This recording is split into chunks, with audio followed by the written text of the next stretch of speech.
So today we're gonna make my Malbec burger. Now I developed my Malbec burger with the people at Alamos Wine. Now Alamos has a Malbec that is really phenomenal. Malbec is a French grape that really has flourished in Argentina. The Malbecs have amazing flavors, really smoky, roasted flavors, kind of peppery, deep, sort of darker berry flavors.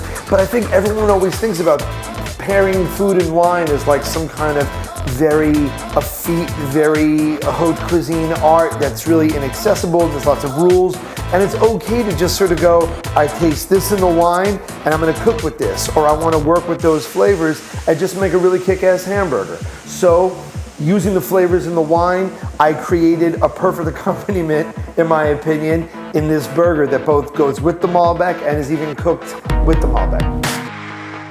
I use beef, pork, and lamb.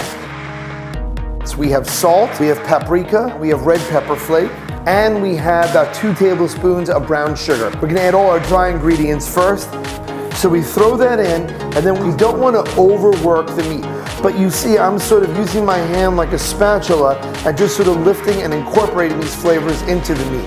Don't overwork it. The burgers will be too dense. They're not gonna have a lot of air in them. You want that airiness so it really has a place to trap all the juicy wonderfulness that makes a burger so great. We have some roasted tomatoes, sun-dried tomato, really beautiful, intense flavor. Some roasted red peppers. So we put those in.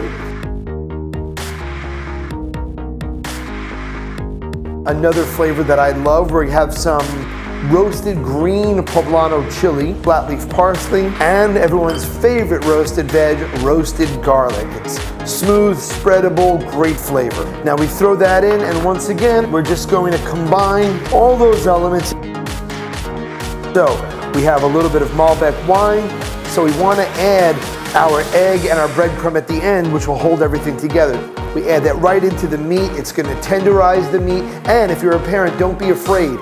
You could actually still make these and feed it to kids because the alcohol cooks off.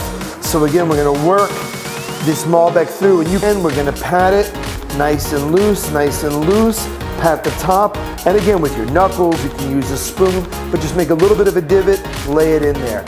So we have grape tomatoes. We have onion powder, garlic powder, salt and pepper, Creole mustard, seeded raspberry or blackberry jam, and red blend, Alamos red blend. So you're gonna wanna break these down a little bit before you cook them.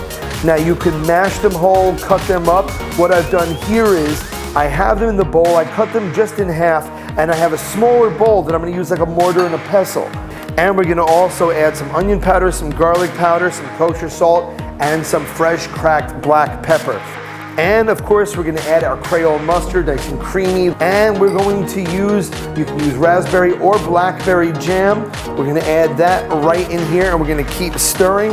And of course, we're gonna add some more wine. And again, be careful if you're cooking with wine, and just keep stirring. And now we are ready to plate. So, we'll take our burger, I have the oil, it's beautiful. We'll lay that right there on top. And there you have it. The Malbec burger with Creole mustard, tomato jam, courtesy of me, your buddy Adam Richman, the great folks at Alamos. A whole lot of flavor, a little bit of flame, a little bit of ingenuity, and I guarantee you straight up tasty. Thank you so much for watching, and I hope you enjoy.